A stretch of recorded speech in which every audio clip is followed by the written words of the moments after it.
Hi, എൻ്റെ പേര് Peter Parker. ഞാൻ പറയാൻ പോകുന്നത് കേട്ടാൽ എനിക്ക് ഭ്രാന്താണെന്ന് നിങ്ങൾക്ക് തോന്നും. പക്ഷെ അതാണ് സത്യം. നീയാണോ സ്പൈഡർമാൻ? നീ ഇതാരോടും പറയരുത്, നമുക്കിടയിൽ സീക്രട്ട് ആയിരിക്കണം. Okay, thank you. Everybody good?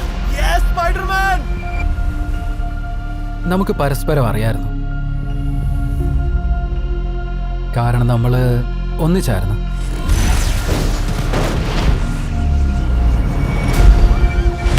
ഒരു വലിയ ആപത്ത് സംഭവിക്കാതിരിക്കാൻ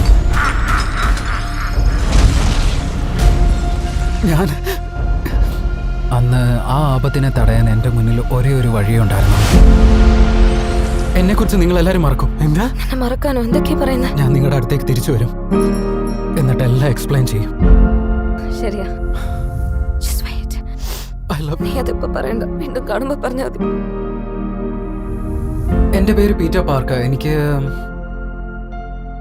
ഒരു കപ്പ് കോഫി വേണം. നിങ്ങൾക്ക് എന്തെങ്കിലും വേണോ? ഞാനിത് ഒരിക്കലും നിനക്ക് തരില്ലായിരിക്കും. നോ, ഞാനിത് എഴുതിയത് എനിക്ക് വേണ്ടി തന്നെ ആയിരിക്കാം. അത് തന്നെ ആയിരിക്കാം എൻ്റെ റെസ്പോൺസിബിലിറ്റി. സത്യത്തെ അക്സെപ്റ്റ് ചെയ്ത് ജീവിക്കുക. കാരണം ഞാൻ പീറ്റർ പാർക്കർ മാത്രമല്ല, ഐ ആം സ്പൈഡർമാൻ. നമുക്ക് നിയന്ത്രിക്കാൻ കഴിയാത്തൊരു അപകടത്തെയാണ് നമ്മൾ നേരിടുന്നത്. നിനക്കിപ്പോ ഇതിന്റെ ആവശ്യമുണ്ടോ സ്കോർപ്പിയൻ? ഞാൻ സ്കോർപ്പിയൻ ആണെന്നാണോ നീ വിചാരിച്ചത്? Doctor banner? ബാനറില്ല, ആൾക്ക് മാത്രം.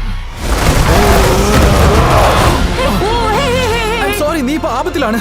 നീ സേഫ് ആയിരിക്കുമെന്ന് ഞാൻ വാക്ക് തരാം. പ്ലീസ്, നീ ഇപ്പൊ എന്നെ വിശ്വസിച്ചേ പറ്റൂ. Come on. ഫൈൻ. നിനക്ക് മാത്രമേ അതിനെ എതിർക്കാൻ കഴിയൂ.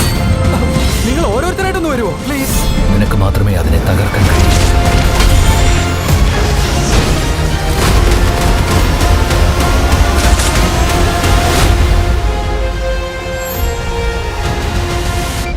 എന്റെ സ്പൈഡി ട്രാക്കർ ആപ്പ് പറയുന്ന സ്പൈഡർമാൻ നമ്മുടെ തൊട്ടടുത്ത് തന്നെ ഉണ്ടെന്നാ.